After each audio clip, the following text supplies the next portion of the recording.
Oui, alors j'ai rajouté au temps de Meudon, 1923-1939, une jeune génération de philosophes autour de Jacques Maritain. Vous avez les photos qui sont dans mon dos.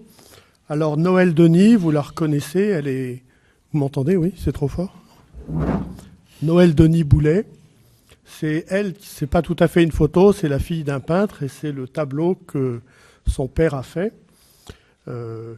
Jacques de Montléon, c'est celui qui a une pipe. Olivier Lacombe, il a un fond auréolé bleu. Jean Doja, il est totalement sur la droite, mais ni tout en haut ni tout en bas.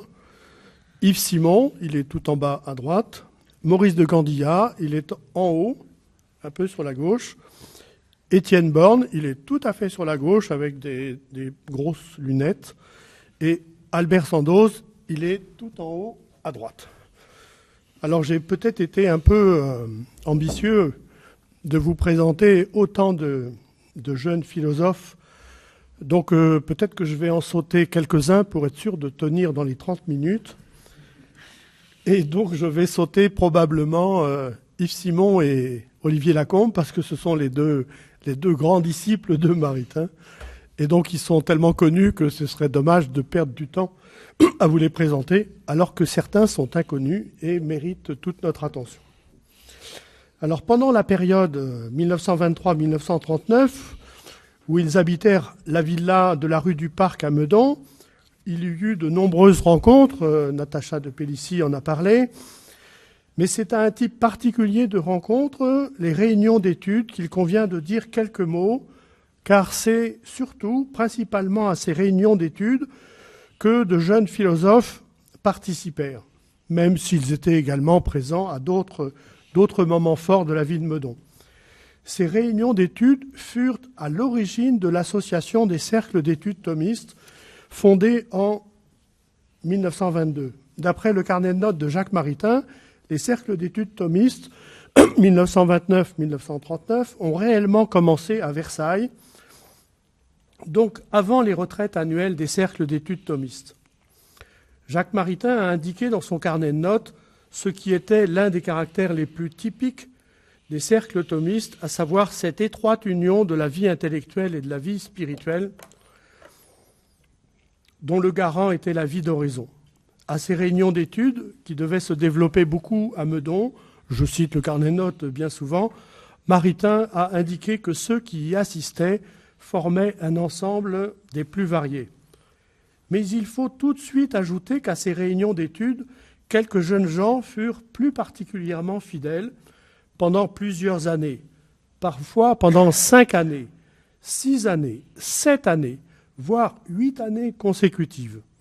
D'ailleurs, certaines réunions d'études, dites ésotériques, furent spécialement conçues pour ces jeunes apprentis philosophes.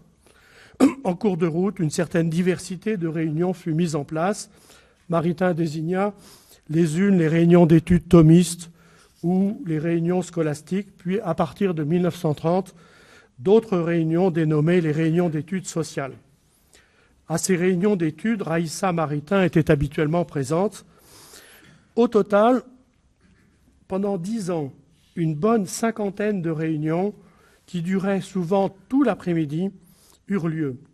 Les premières années, Maritain préparait un exposé sur un point de la doctrine thomiste, mais par la suite, je le cite, Maritain fut relayé par des amis plus jeunes dont l'exposé portait sur un sujet touchant leurs propres préoccupations. Pour les jeunes philosophes qui purent participer à de nombreuses réunions d'études, ce fut une occasion tout à fait exceptionnelle d'entrer dans le métier, je cite Olivier Lacombe, tout en tissant un lien amical avec les Maritains. Ce même Olivier Lacombe écrivit « Les commencements d'une vocation philosophique véritable sont par nature difficiles. Écouter Jacques Maritain en de telles dispositions, c'était se laisser prendre par la main pour entrer en apprentissage du métier de philosophe. » Outre ces centaines d'heures, plusieurs centaines d'heures pour certains, à se familiariser avec la pensée de saint Thomas d'Aquin en compagnie de Maritain, ces apprentis philosophes bénéficièrent d'un accompagnement intellectuel, spirituel, humain. Parmi ces jeunes philosophes, J'ai retenu 8 figures que j'énumère en respectant l'ordre chronologique: Noël Denis, Jacques de Montléon, Olivier Lacombe, Jean Daujas, Yves Simon, Maurice de Gandillac, Étienne Borne et Albert Sandoz. On aurait pu en ajouter 2 ou 3 sans problème. Tous n'étaient pas maurassiens au départ, mais au moins la moitié d'eux. Tous n'étaient pas normaliens, mais seulement 2. 2 entrés à Ulm en 1925, 2 autres en 1926. Tous ne finirent pas docteurs en philosophie, mais seulement 5 d'entre eux, dont 2 eurent Maritain comme directeur de thèse. Tous n'eurent pas comme conseiller spirituel un religieux ou un prêtre proche de Maritain, mais au moins 6 d'entre eux. Quelques-uns invitèrent Maritain à leur mariage, et pour 3 d'entre eux, Maritain fut leur témoin. Tous n'ont pas entretenu une correspondance régulière, tous ont entretenu une correspondance, mais régulière tout au long de leur vie, avec Jacques et Raissa, tous, mais seulement, tous ne l'ont pas entretenu, mais seulement Noël Denis, Yves Simon, Olivier Lacombe et Jean Daujas. Parmi eux tous, parmi les 8, 4 collaborèrent un certain temps aux collections ou chroniques dirigées par Maritain. Tous ne recensèrent pas de nombreux ouvrages de Maritain, tous au moins l'un ou l'autre, mais surtout 2 d'entre eux, Étienne Borne en recensa une dizaine entre 1930 et 1938, et Jean Daujas 25 ouvrages jusqu'en 1973. Tous ne signèrent pas en avril 1934 le manifeste pour le bien commun, mais seulement 5, et notamment les 3 philosophes normaliens qui prirent une part active à sa rédaction. Tous ne demandèrent pas à l'un ou l'autre du foyer de Meudon d'être ou parrain ou marraine d'un de leurs enfants, mais 3 d'entre eux. 6 d'entre eux furent des thomistes déclarés, car Maurice de Gandillac et Étienne Borne suivirent une autre voie. Tous ne devinrent pas des disciples convaincus et fidèles de la pensée maritainienne, mais seulement Yves Simon et Olivier Lacombe, puisque plusieurs se démarquèrent clairement des positions prudentielles de Maritain après 1936. En revanche, à l'exception de Jean Daujas, la plupart enseignèrent dans l'enseignement supérieur en France, en Amérique et en Turquie. Mais surtout, Maritain se préoccupa de chacun d'eux pour leur vie spirituelle, et il fut avec Raissa un modèle, un père dans la sagesse. Qui fut Noël Denis ? Noël Maurice Denis, fille aînée du peintre Maurice Denis, fut la plus brillante des étudiantes de Jacques Maritain quand elle suivit en 1916 son cours de cosmologie à l'Institut catholique de Paris, tout en suivant simultanément des cours à la Sorbonne. La correspondance de Noël Maurice Denis avec les Maritains, 165 lettres échangées, débuta en 1915 et s'est poursuivie tout au long de sa vie, jusqu'à la mort de Noël Maurice Denis en 1969. En se limitant aux premières années de leurs échanges, grosso modo le temps de Meudon, on peut relever 6 points qui furent au centre de leurs échanges. Premièrement, la pensée de l'orientaliste René Guénon, dont Noël Denis recensa quelques ouvrages avec une sévérité due à l'insistance de Maritain. Deuxièmement, la rédaction de sa thèse sur l'être en puissance chez Aristote et Thomas d'Aquin, sous la direction de Maritain, soutenue en 1922 à l'Institut catholique de Paris. Troisièmement, ses questionnements sur la connaissance mystique, où Maritain lui expliqua, dans une très longue lettre, ce qu'il en est de la connaissance affectuosa chez Jean de Saint-Thomas. Quatrièmement, la rencontre de ses directeurs spirituels successifs, Charles Henrion, puis le père Thomas Dehaut, que Maritain lui conseilla. Cinquièmement, son recrutement par Maritain à la chronique de philosophie de la revue Universelle, dont elle assuma une bonne part, le tiers, entre 1920 et 1925. Sixièmement, la rencontre avec Robert Boulet, le jeune peintre qui travaillait dans l'atelier de son père, qu'elle attira à Meudon pour parler de la vie d'oraison, avant de l'épouser en janvier 1923 en invitant Maritain à son mariage comme témoin. Après la formation de Noël Denis, leur coopération se prolongea ponctuellement. Noël Denis recensa la seconde édition d'Arrêt scolastique et un jour où Maritain était malade, elle lui dit « Surtout ne craignez pas d'user de moi, j'ai tant usé de vous ». De son côté, Maritain publia en 1939 l'ouvrage de Noël Denis Boulet sur la carrière politique de Sainte-Catherine de Sienne dans une collection qu'il dirigeait chez Desclés de Brouwer, ouvrage couronné par l'Académie française. Plus tard, avec son mari Robert Boulet, Noël Denis s'intéressa à l'histoire de la liturgie et elle finit sa carrière en occupant à partir de 1959 la chaire d'archéologie à l'Institut supérieur de liturgie de Paris. Qui fut Jacques de Monléon? Maritain a rencontré de Monléon en 1924. Quelques années après, la présence de Monléon à Meudon fut fréquente de 1929 à 1935 et elle se prolongea aussi en 1937. De Monléon avait besoin de travailler pour gagner sa vie. Maritain l'aida de diverses manières. Je cite la plus importante, notamment Maritain l'aida lorsqu'il fit les démarches pour que Jacques de Monléon devienne son suppléant pour les cours de logique à la faculté de philosophie de l'Institut catholique de Paris à partir de 1929. Cela va durer jusqu'en 1971. Une vraie relation de confiance au plan spirituel exista entre de Monléon et Maritain. Elle se concrétisa quand Maritain proposa à de Monléon d'être le parrain de son propre ami Clément Jacob, de l'ami de Maritain, puis lorsque Maritain fut le parrain d'une fille des Monléon. Mais l'accompagnement spirituel le plus important qui marqua profondément de Monléon fut sa rencontre avec le père dominicain Thomas de Haut. En 1930, alors que de Monléon passait une mauvaise période, Maritain l'invita de manière pressante à faire une retraite.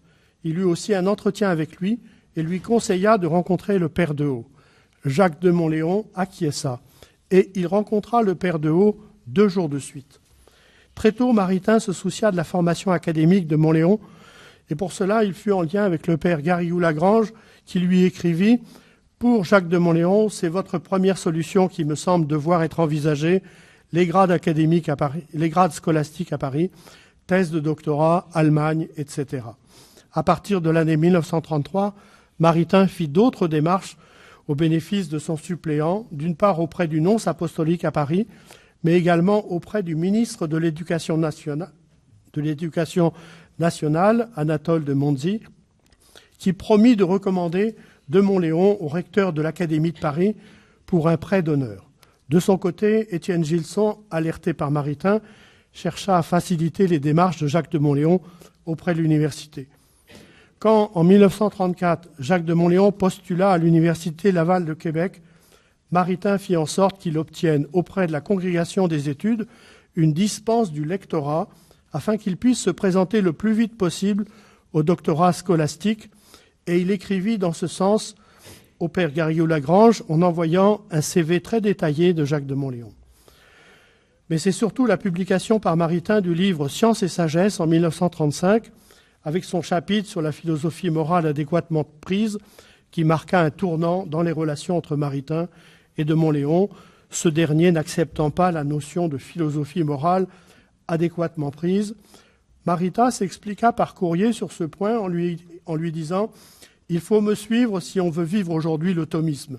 Vous êtes un enfant si vous croyez que j'ai parlé prématurément de la philosophie morale adéquatement prise. » En 1937, la position de Maritain sur la guerre d'Espagne fut aussi un point de divergence entre eux. Leur relation semble s'être arrêtée à la fin de l'année 1937, même s'ils se croisèrent en décembre 1944. Plus tard, les proches de Jacques de Monléon dirent que celui-ci avait gardé de l'affection pour Maritain. En tout cas, en 1960, Jacques de Monléon envoya un mot à Maritain à l'occasion du décès de Raïssa. Alors, qui fut Maurice de Gandillac? Si j'ai vraiment beaucoup de temps, je vous parlerai d'Yves Simon. Non, mais pas beaucoup de temps. Maurice de Gandillac. Entré à l'école normale en septembre 1925, Maurice de Gandillac, proche de l'Action française, fut aussi chroniqueur à la Revue universelle et Maritain l'avait pressenti pour prendre en 1926 la relève de la chronique de philosophie de cette revue. C'est lors du congrès de la Gazette française en 1927 que Maurice de Gandillac vit et écouta pour la première fois Maritain, dont il trouva la voix hésitante et insinuante et si charmante. Après 1927, comme il l'écrivit dans ses mémoires « Le siècle traversé », il arriva à Maurice de Gandillac de voir Maritain presque chaque jour, à certains moments. Maurice de Gandillac participa aux réunions d'études dites ésotériques pour lesquelles Maritain lui avait écrit qu'il souhaitait, à côté des thomistes de fondation, la présence de jeunes normaliens philosophiquement plus indépendants. Maurice de Gandillac s'intéressa surtout à la Renaissance et il échangea plusieurs fois sur Pétrarque avec Maritain qui publia son article « Pétrarque et son démon » dans son Courrier des îles en 1934. Leur travail et leur engagement commun à l'occasion du Manifeste pour le bien commun, avril 1934, avaient rapproché le maître et le jeune agrégé en philosophie, de sorte que lors du premier mariage de Maurice de Gandillac, en décembre 1936, Maritain fut présent à la cérémonie comme témoin. C'est donc Maritain qui dut se rendre à l'archevêché de Paris aux côtés de son jeune ami lorsque, pour des raisons canoniques, le mariage fut annulé en novembre 1937. Professeur à la Sorbonne, Maurice de Gandillac participa en 1957 au numéro sur Maritain de la revue Recherche et Débat, et plus tard, en 1961, c'est Maurice de Gandillac qui salua, dans le Figaro littéraire, l'attribution du Grand Prix de l'Académie française à Jacques Maritain. Comme l'écrivit Maurice de Gandillac, ce fut une occasion pour les jeunes apprentis philosophes qu'il a autrefois accueillis, stimulés, fortifiés, de lui redire en toute simplicité leur profonde et affectueuse gratitude. Qui fut Jean Daujas ?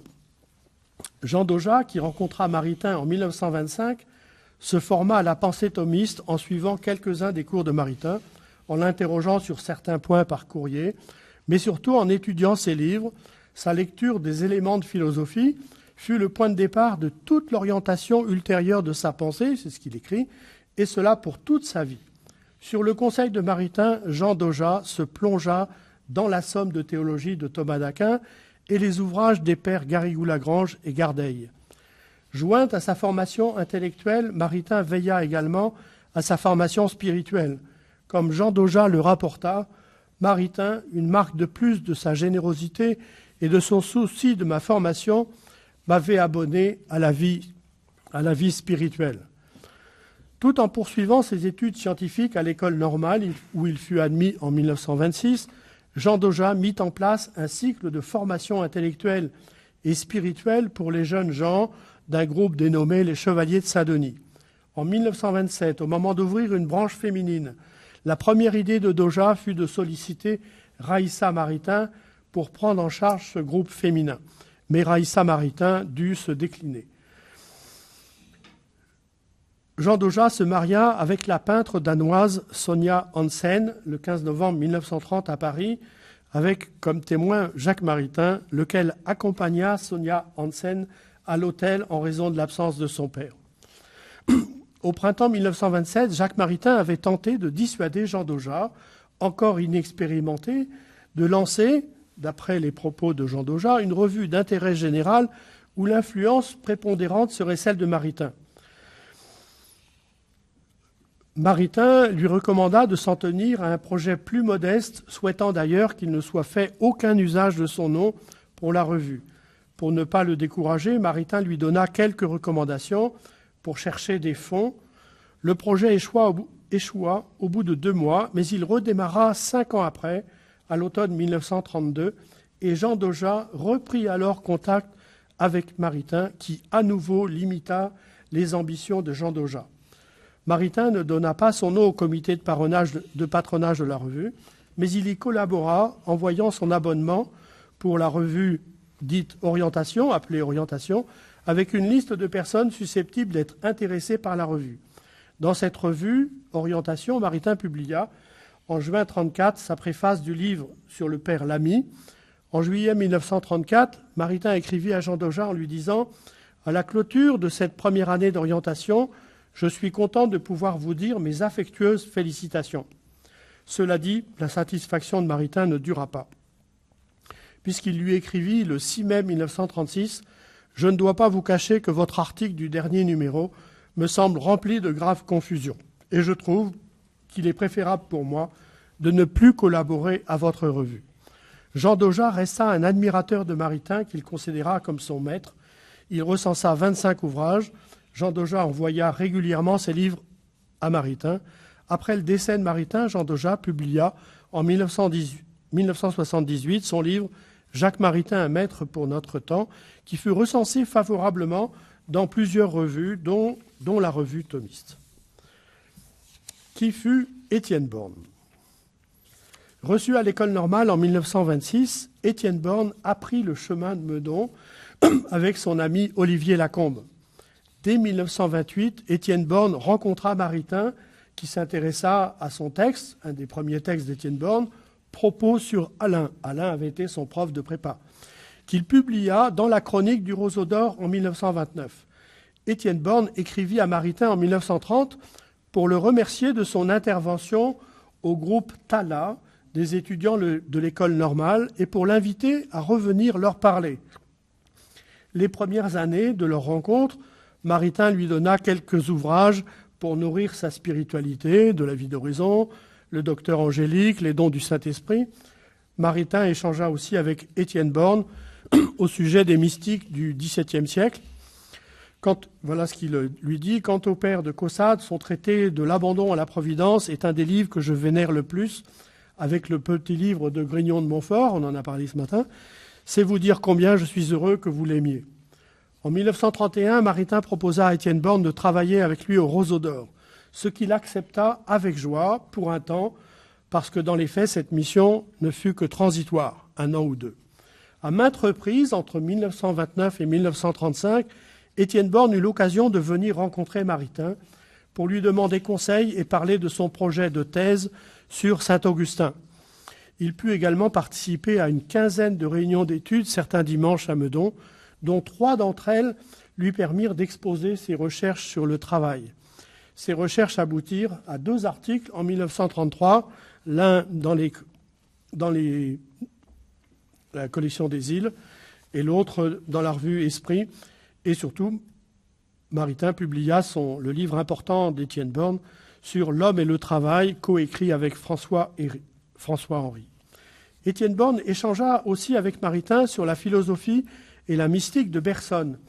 Maritain relut le premier article d'Étienne Borne, Spiritualité bergsonienne et spiritualité chrétienne, qu'il jugea très satisfaisant et que Maritain cita à plusieurs reprises dans ses livres. Avec Maritain, Étienne Borne discuta aussi plusieurs fois de la pensée de Maurice Blondel, puisqu'il fit une intervention sur ce dernier à une réunion d'études de Meudon en 1935, tout en déclarant en 1937 à Blondel, stupéfait, que dans 100 ans on fêterait le centenaire de Maritain. Étienne Borne fut trop indépendant pour se fier à un seul maître. Et finalement, en 1939, Étienne Borne rédigea une étude où il rendit hommage à la philosophie de l'action de Blondel. D'abord sous le charme de Maritain, c'est son expression, pendant presque 10 ans. Par la suite, Étienne Borne ne se considéra pas le disciple de celui qui fut pourtant son maître, jugeant certains propos de Maritain trop sévères à l'égard d'autres approches philosophiques, y compris les approches philosophiques chrétiennes. Mais comme Étienne Borne l'a dit lui-même, pourquoi une certaine distance critique, ou plutôt interrogative, serait-elle incompatible avec la gratitude, la piété et même l'absolu de l'admiration? Qui fut Albert Sandoz? Albert Sandoz, proche de l'Action française, fut présent à une retraite des cercles d'études thomistes en 1928. Après avoir obtenu sa licence de droit et son diplôme de Sciences Po en 1929, c'est dans un dialogue avec Maritain pendant l'année 1930 qu'Albert Sandoz réfléchit à sa vocation de philosophe. Il s'engagea alors dans un cursus de philosophie jusqu'au DES, ce qui lui permit ultérieurement d'enseigner la philosophie. Albert Sandoz, qui d'emblée plut beaucoup à Maritain et dont l'affection le consola un peu, Suivit un chemin parsemé d'obstacles. La rencontre d'Albert Sandoz, tout jeune fiancé avec Jacques Maritain, fut un véritable déclic qui déboucha tout de suite sur une amitié, puisque, comme l'écrit Albert Sandoz, il suffit d'une fois pour se considérer votre ami. Sa rencontre avec Maritain fut accompagnée d'une restauration spirituelle à la suite d'une retraite à la Chartreuse de la Val-Sainte, à laquelle Maritain l'avait envoyé. Il avait fait la même chose avec Olivier Lacombe, hein, avant de le mettre en contact avec l'abbé Lamy. Assez proche de Jacques de Montléon, Albert Sandoz ne signa pas, en avril 1934, le manifeste pour le bien commun, mais pendant l'année 1935, Albert Sandoz fut présent à Meudon un dimanche sur deux, de septembre à décembre, écrivant à Maritain « Nous sommes tellement heureux de vous voir le dimanche et de travailler la semaine pour vous ». En 1936, c'est Évelyne Garnier, la nièce de Jacques Maritain, qui fut la marraine d'une fille des Sandoz née en septembre. Au moment de la guerre d'Espagne, ils vont se brouiller un peu tout en restant amis. Pendant la Seconde Guerre mondiale, Albert Sandoz put passer et réussir le concours de l'agrégation en 1942 et il poursuivit alors une carrière d'enseignant qui le conduisit de lycée en lycée au lycée Louis-le-Grand. En 1952, où il enseigna en classe préparatoire, il fut président de la Société des agrégés de 1946 à 1951. Après le décès subit d'Albert Sandoz, en 1951, à l'âge de 51 ans, son épouse Esther correspondit plusieurs fois avec Maritain, d'une part à l'occasion de la mort de Raïssa et d'autre part au moment de l'ordination sacerdotale de son fils. Et Esther Sandoz put redire toute l'affection qu'elle portait à Maritain, qui avait été, je cite, pour son mari Albert, son père dans la sagesse. Je conclus. La relation entre Jacques Maritain et les jeunes philosophes qui l'ont approché pendant plusieurs années ne fut indépendante ni de la place qu'occupa Raïssa auprès de Jacques, ni de leur témoignage de couple chrétien au cœur du foyer de Meudon, où ces jeunes philosophes avaient trouvé un lieu sûr. La formation à la dimension philosophique de la doctrine thomiste que Maritain proposa aux jeunes philosophes a toujours été pensée en lien avec une formation théologique et spirituelle, et plus spécialement une invitation à la vie d'horizon. C'est l'intégralité de la sagesse chrétienne qui était visée. La formation philosophique à laquelle Jacques Maritain ouvrit les jeunes philosophes ne se limita pas, loin de là, aux commentaires des traités de Jean Saint Thomas, on peut le dire, mais c'est tout à fait accidentel, mais elle s'ouvrit à tous les champs de la philosophie spéculative et pratique, philosophie de la nature, métaphysique, épistémologie, esthétique, économie, philosophie sociale et politique, philosophie de la religion. Les implications et les conséquences de la réflexion philosophique de Maritain s'étendaient jusqu'à l'actualité sociale et politique française et internationale. Sur ce point, les sensibilités diverses des jeunes philosophes se sont révélées soit consonantes avec les intuitions de Maritain, pour la moitié d'entre eux, soit, à l'inverse, divergentes, aboutissant à des prises de distance ou à des ruptures progressives ou radicales. La prise en compte de la réalité pleinement humaine et affective de ces jeunes philosophes s'est traduite pour Maritain par des démarches concrètes auprès de diverses autorités académiques pour chercher des solutions professionnelles.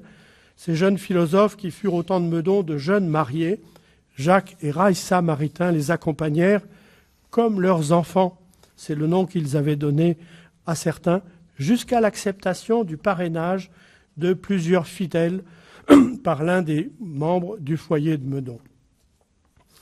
Maritain a finalement, pour ces jeunes philosophes, il a été un père dans la sagesse ou un maître dans l'art de vivre, de penser et de prier, pour reprendre la formule déjà rappelée ce matin du pape Paul VI, quand il apprit la mort du philosophe de Meudon en 1973. Je vous remercie de votre attention.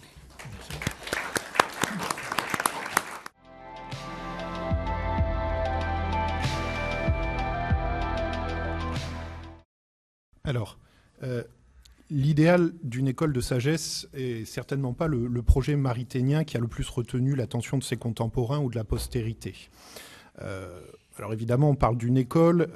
Les questions de formation sont évidemment très importantes dans la vie de Maritain. Il a enseigné la philosophie, il a essayé de transmettre des idées philosophiques tout au long de sa vie. Mais ce concept d'école de sagesse renvoie à une réalité extrêmement précise et particulière dans son esprit et qu'il a formulé. Alors, j'ai pas disposé comme Augustin d'une bonne âme pour parcourir l'ensemble des œuvres complètes pour voir toutes les mentions qu'on pourrait trouver du terme. Mais en tout cas, il y en a une principale qui est d'un texte de 1943, qui est la publication d'une conférence qu'il a donnée, d'une série de 4 conférences qu'il a données à Yale donc pendant la guerre et qui a été publiée en anglais sous le titre « Education at the Crossroads ». Et qui a servi, qui a été la base ensuite d'une seconde édition largement augmentée, qui a été publiée en 1959 en France cette fois-ci, sous le titre Pour une philosophie de l'éducation.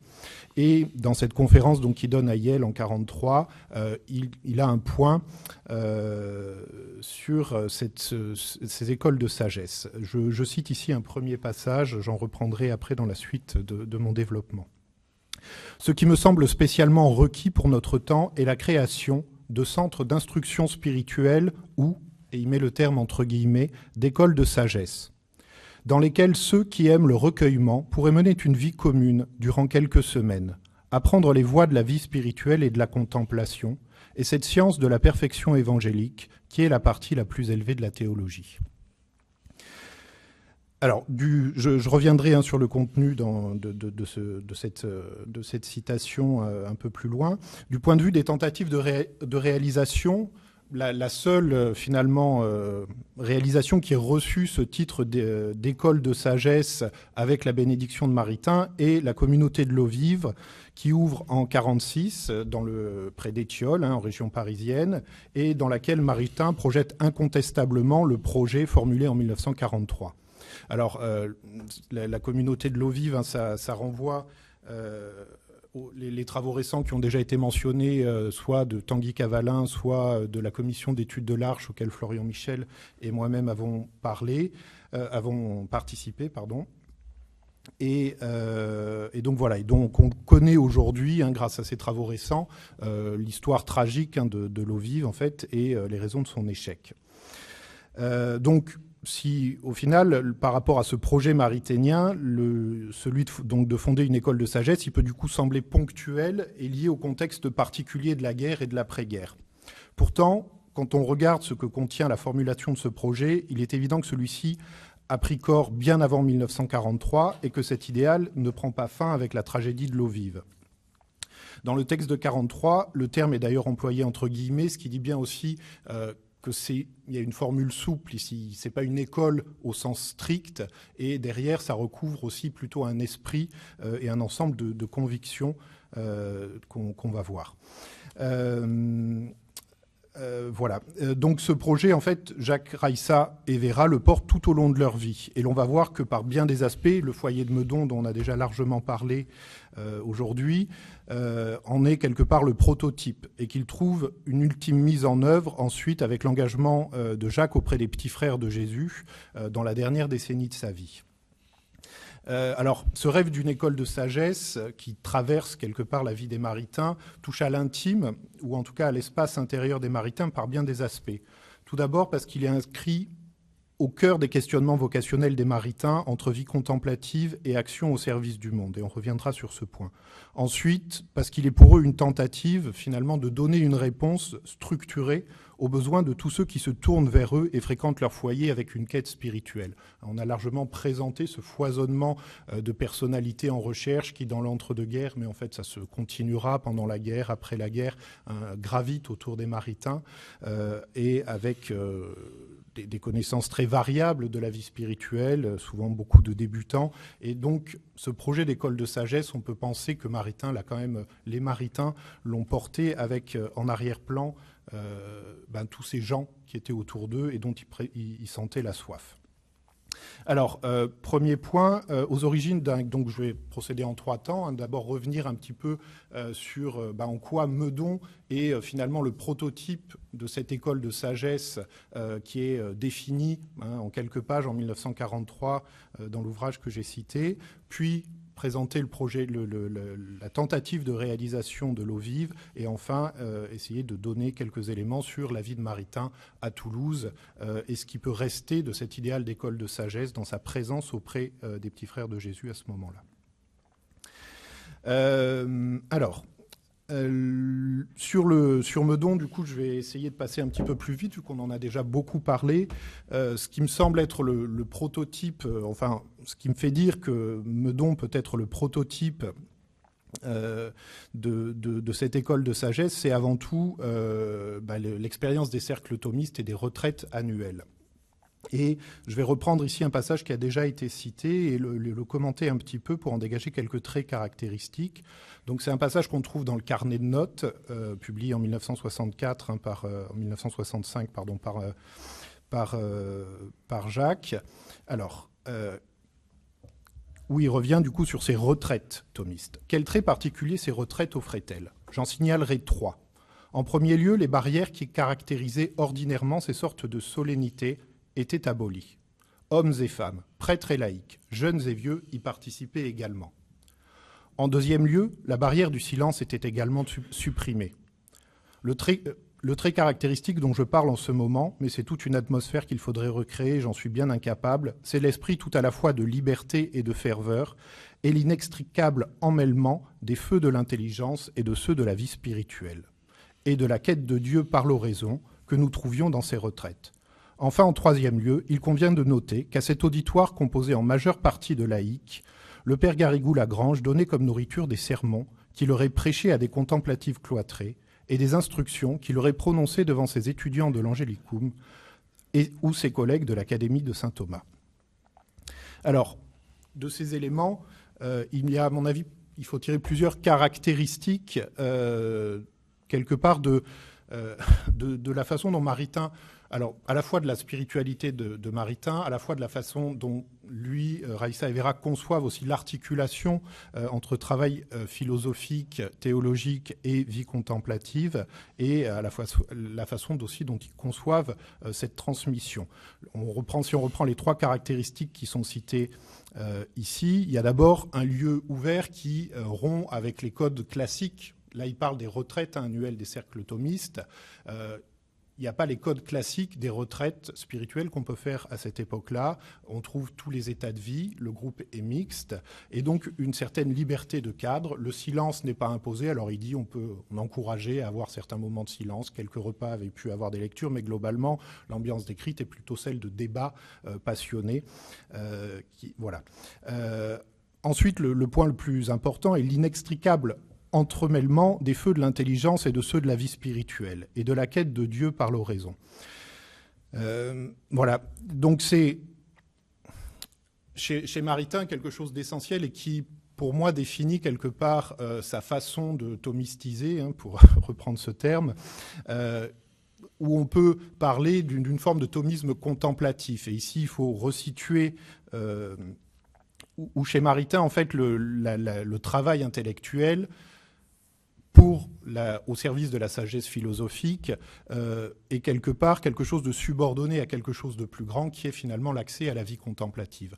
Et les deux vont ensemble. Alors il ne s'agit pas de dire que les autres théologiens et philosophes catholiques ne prient pas et ont un sens amoindri, mais il y a quelque chose dans la démarche de Maritain, dans la façon de procéder dans son travail et dans ce qu'il a mis en avant, voilà, cette association à la vie contemplative qui va occuper en fait une place centrale et où on touche véritablement au vital, et qui le distingue quelque part. Pour lui, la vie contemplative est ce qui va le distinguer de bien d'autres courants thomistes. Et donc et de là découle en fait le troisième trait qui est mis en avant par Jacques Maritain ici dans ce texte, c'est le fait, ce qu'il mentionne, le père Garrigou-Lagrange donnait à ce public extrêmement disparate des instructions qu'il aurait données à des carmélites ou à des bénédictines cloîtrées, donc à des contemplatives.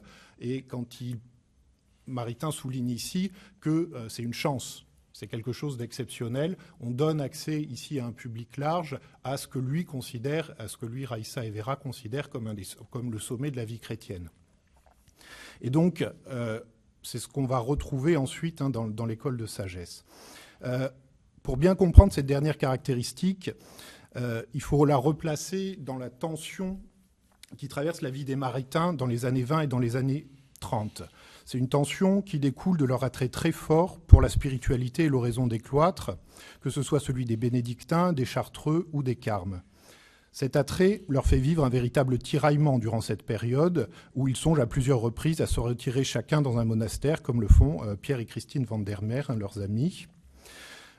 C'est une tentation qui revient dans leur vie à plusieurs moments et qui leur est finalement les religieux qui les entourent, le père de Haut, le chartreux de la Val-Sainte, dont Florent Miège, les en découragent et encouragent finalement Jacques dans sa vocation de philosophe laïque dans le monde. Et donc, après beaucoup d'hésitation, finalement, il tranche dans le sens de cet engagement dans la vie laïque, mais en même temps, en gardant cette fascination pour la vie contemplative des cloîtres qui considèrent véritablement en fait comme l'aboutissement, la forme la plus aboutie et la plus élevée de la vie chrétienne. Et donc, à partir du moment où ils font le choix, ils comprennent que leur vocation essentielle est d'être des laïcs engagés dans le monde au service du travail philosophique et de la vérité, ils vont chercher à intégrer, à prendre cette vie d'oraison qui ne pensaient pas pouvoir vivre ailleurs que dans les cloîtres et à la mettre dans leur vie contemplative,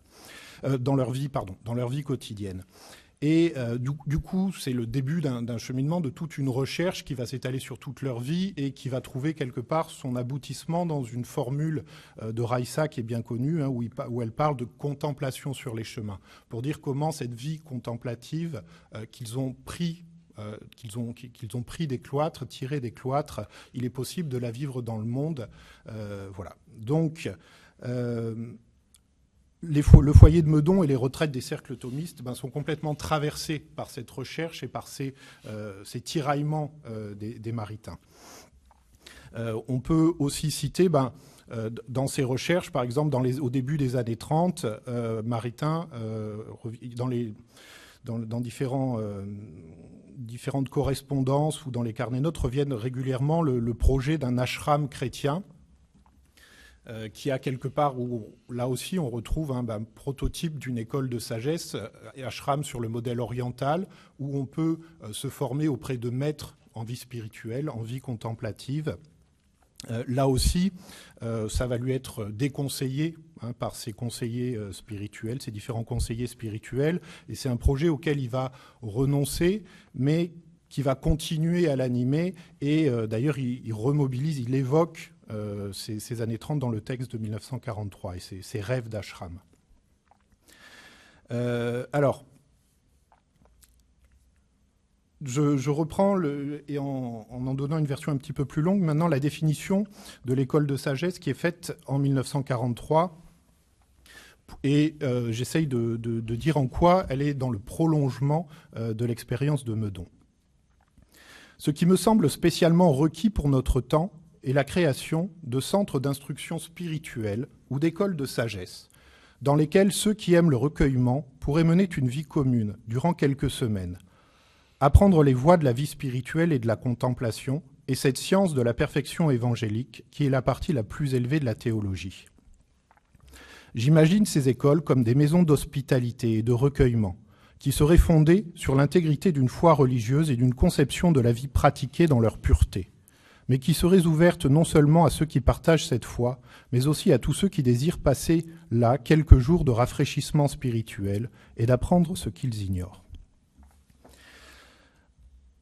Alors, plusieurs éléments ici qu'il faut reprendre. Quand on comprend l'usage des guillemets, en fait, ici, c'est pas une école au sens strict où on suivrait des cours durant toute une année, mais plutôt un lieu de ressourcement où on pourrait s'éduquer, découvrir la vie contemplative auprès de maîtres. Et donc, on y viendrait pour quelques semaines, un mois, pour un ressourcement annuel.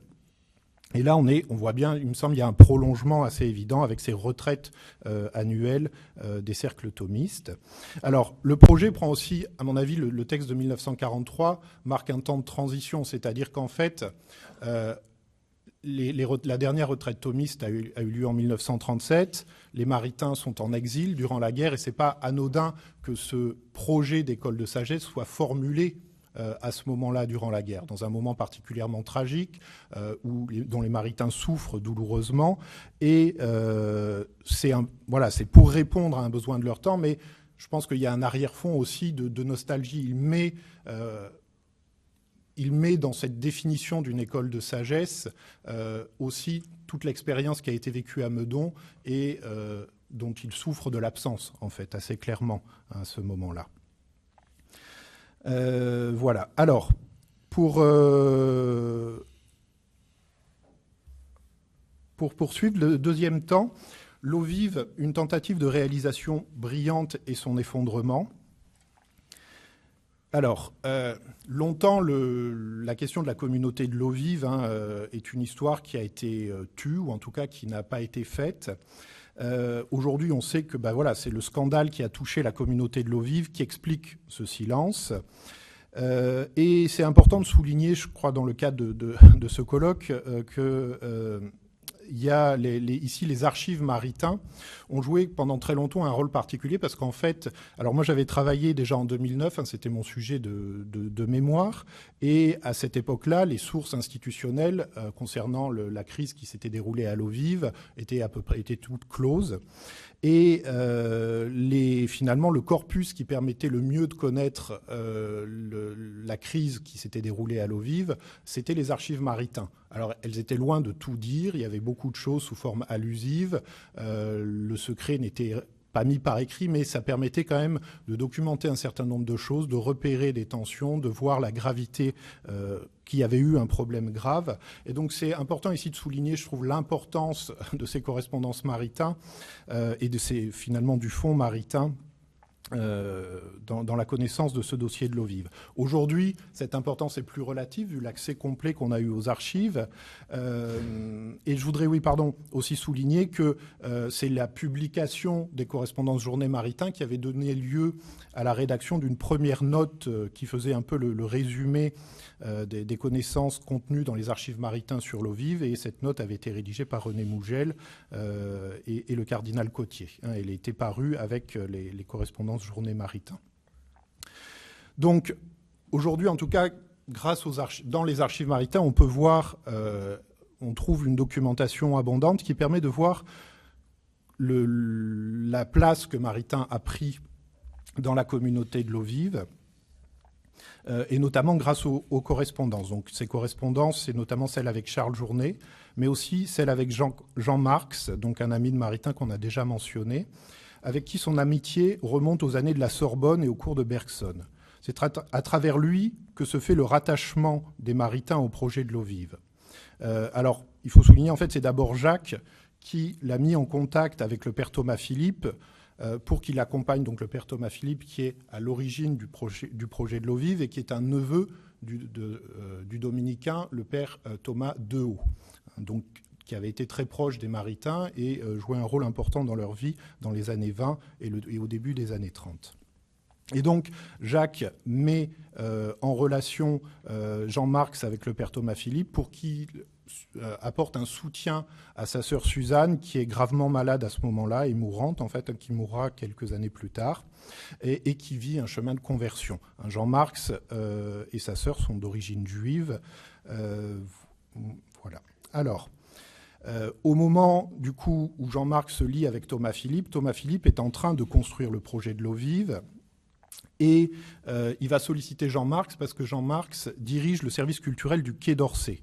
Et du coup, le projet de l'eau vive, en fait, c'est un centre international. Et l'idée, c'est de construire un partenariat avec le couvent d'études dominicain du Saulchoir, de faire venir à l'eau vive, donc qui soit un lieu communautaire indépendant, des étudiants qui viendraient du monde entier, mais qui suivraient les cours de philosophie ou de théologie qui sont dispensés au Saulchoir. Et dans ce cadre-là, Thomas Philippe demande à Marx, donc qui dirige le service culturel du Quai d'Orsay, la possibilité d'obtenir des bourses pour ces étudiants qui viendraient. Il l'obtient et Marx va alors solliciter Maritain, qui est à ce moment-là ambassadeur à Rome, à la fois pour petit à petit l'inclure dans le projet et obtenir aussi qu'il favorise le soutien des autorités romaines à ce projet de centre spirituel.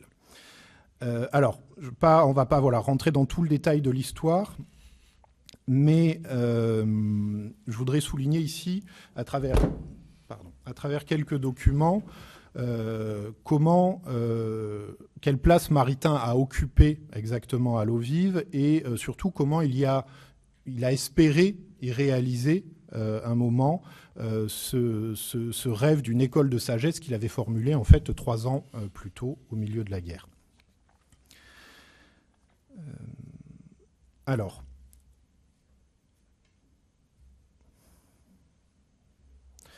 d'un point de vue... Excusez-moi.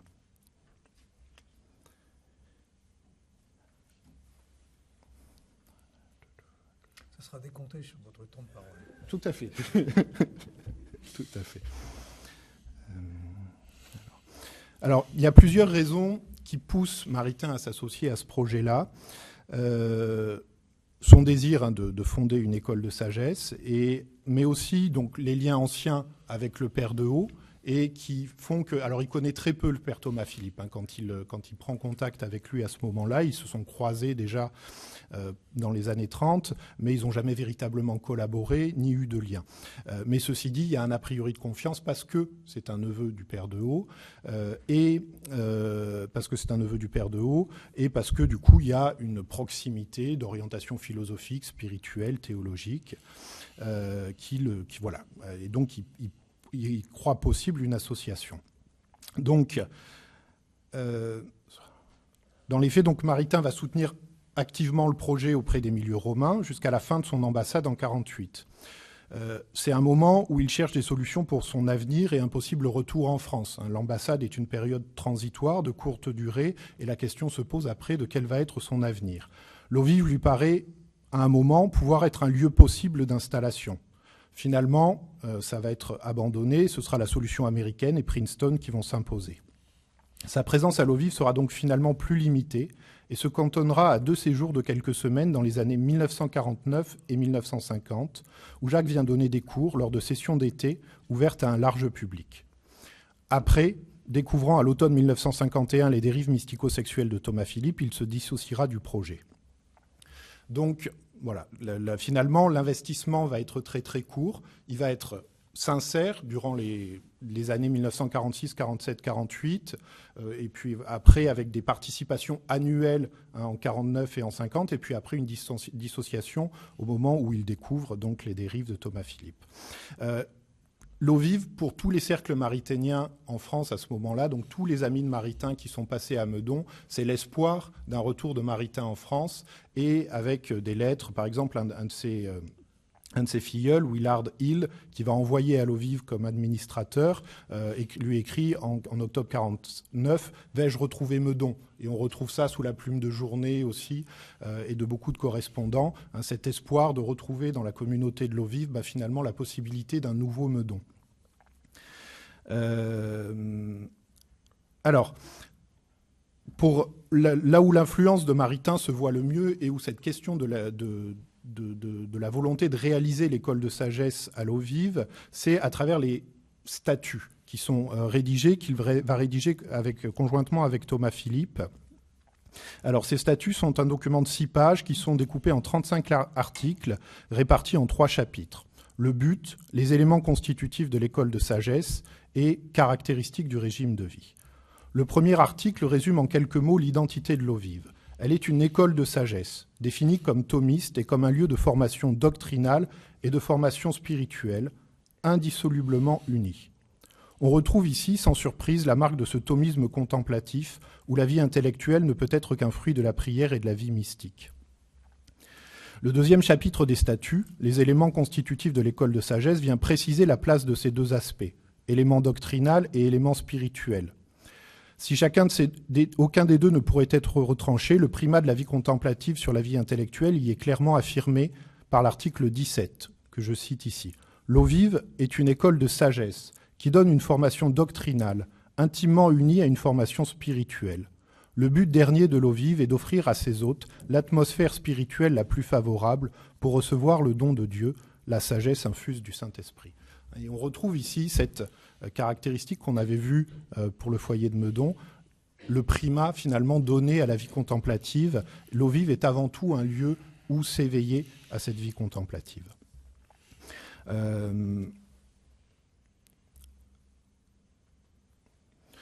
Voilà. Je vais passer pour avoir le temps de traiter mon dernier point, juste pour dire que Maritain a véritablement espéré et il a soutenu le projet de l'eau vive, il lui a donné son nom, et il faut souligner quand même qu'il y a, alors s'il y a été sincèrement engagé, il y a aussi une part, certainement, aujourd'hui on peut le percevoir, d'instrumentalisation de Thomas Philippe. Maritain est en partie instrumentalisé par Thomas Philippe, c'est-à-dire que Thomas Philippe sait parfaitement comment attirer Maritain, en faisant valoir le lien ancien avec le Père de Haut, en lui faisant valoir aussi cette possibilité de réaliser une école de sagesse. Et Thomas Philippe met lui-même en avant le texte de Maritain dans des tracts publicitaires et dans des documents de présentation de la communauté. Donc il reprend et donc il s'aligne finalement sur la vision marithénienne. Mais dans les faits, en fait, on sait aujourd'hui que Thomas Philippe, derrière, dans son projet de l'eau vive, en fait, il y a toute la construction d'un groupe à tendance sectaire avec une doctrine mystico-sexuelle extrêmement particulière et qui est évidemment, dont Maritain est complètement dupe durant ces années-là. Et donc, il y a évidemment une forme d'instrumentalisation. Le nom de Maritain permettant à l'eau vive de connaître un succès aussi, d'accroître son succès. Et de fait, en fait, l'eau vive va connaître un grand succès et le nom de Maritain y est pour quelque chose. C'est une évidence. Alors, pour Maritain, en fait, la fin de l'expérience est quand même absolument tragique. Il a été trompé et il découvre avec horreur, en fait, tout l'arrière-plan, toute la vie secrète de ce groupe à l'eau vive. Et donc la rupture va être immédiate et ça marque quelque part, finalement, c'était la seule et unique tentative de réalisation d'une école de sagesse, en tout cas telle que définie en 1943. Voilà. Et pour faire la transition avec la dernière partie, dont je dirais... Il me reste 3 minutes. Il me reste 3 minutes, Ouais, mais voilà, pour parler des petits frères un petit peu, quand même. En fait, souligner que dans le même temps où cette tentative de réalisation, cet espoir déçu, en fait, autour de la communauté de l'eau vive se noue, Maritain commence à créer des liens avec les petits frères de Jésus. Et pour introduire ce dernier point, je citerai une citation du carnet inédit encore de Jacques du 29 octobre 1950, où il écrit « Très ému en lisant les feuilles du Père Voyaume qu'André a donné à Raïssa. C'est vraiment l'Esprit de Dieu qui est là. Ces petits frères sont ce que nous attendions depuis si longtemps. » Donc ici, alors les feuilles qu'il mentionne, c'est le brouillon, en tout cas les premiers feuillets qui circulent de l'ouvrage qui va devenir un best-seller de la littérature spirituelle, Au cœur des masses, écrit par le Père Voyaume. La formule « Ces petits frères sont ce que nous attendions depuis si longtemps » est très importante et cette attente, elle se situe dans cette définition. En fait, les petits frères se définissent comme des contemplatifs dans le monde. Et on peut dire qu'ils ont une grande partie de leur vocation qui se redéfinit au lendemain de la guerre. Ils ont vécu une première période, ils ont été fondés en 1933, où ils ont vécu de manière cloîtrée en Algérie.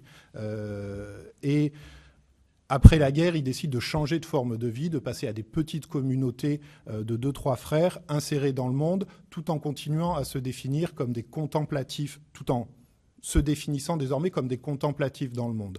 Et cette définition de contemplatif dans le monde, elle est en grande partie inspirée indirectement par Maritain, en fait, à travers un de ses disciples majeurs qu'on a déjà vu ici, alors sous un de ses noms, qui est le nom de Louis Gardet, son nom d'islamologue, le nom avec lequel il signe ses travaux en islamologie. Mais chez les petits frères, il est connu sous le nom de Frère André, et qui est en fait un vieux compagnon de route des Maritains qu'il a rencontré dans les années 20 et qui lui aussi a fréquenté Meudon. Et donc, Maritain trouve chez les petits frères finalement une réalisation de ce désir de vivre une vie contemplative authentique tout en étant au service du monde, qui s'incarne dans cette vie religieuse des petits frères. Et c'est ce qui explique qu'après la mort de Raïssa et de Vera, donc en 59 et en 60, il va faire le choix d'aller passer les 10 dernières années de sa vie à Toulouse, et donc les 10 dernières années de sa vie à Toulouse, et qu'il deviendra lui-même petit frère à partir dans les 3 dernières années de sa vie. Donc en 1970, il prend l'habit des petits frères, il meurt 3 ans plus tard, mais donc il est mort petit frère de Jésus. Et alors, juste pour terminer... Hein, non, mais la mort était un bon point final. Non, quelques éléments de son importance. On ne retrouve pas au sens strict ce qui change en fait avec la définition du projet d'école de sagesse tel qu'on pouvait voir dans le prototype de Meudon ou de l'eau vive, ou ensuite dans la réalisation de l'eau vive, c'est que c'est un lieu ouvert à tout le monde. Là, alors Maritain, il va s'installer dans un lieu très particulier des Petits Frères de Jésus, c'est leur fraternité d'études. Donc c'est leur centre de formation où il y a une 50aine de frères, et cette fraternité d'études, elle est installée dans un lieu où Maritain a beaucoup de familiers, c'est-à-dire qu'elle est installée près du couvent d'études des Dominicains de la province de Toulouse. Donc en fait, Maritain s'installe là, au cœur d'un réseau d'amis de très longue date, et au centre d'un lieu consacré à la formation. Alors, plus exactement comme l'école de sagesse, dans le sens où elle est consacrée à la formation de religieux, dans un sens très plus restreint que cette école de sagesse ouverte qu'il avait imaginée auparavant. Il va y jouer un rôle de formateur auprès des petits frères, alors sans avoir un rôle officiel de formateur. Il va animer des séminaires, et c'est important, je crois, de le souligner, animer des séminaires qui vont être à la base d'un de ses derniers ouvrages, Approche sans entrave, en fait, qui sont des publications en fait, de contenu de ces séminaires avec les étudiants petits frères. Et va participer régulièrement aussi au temps de révision et de bilan des programmes d'études en marge des réunions annuelles de Kolbsheim. Voilà. Merci infiniment. Merci beaucoup.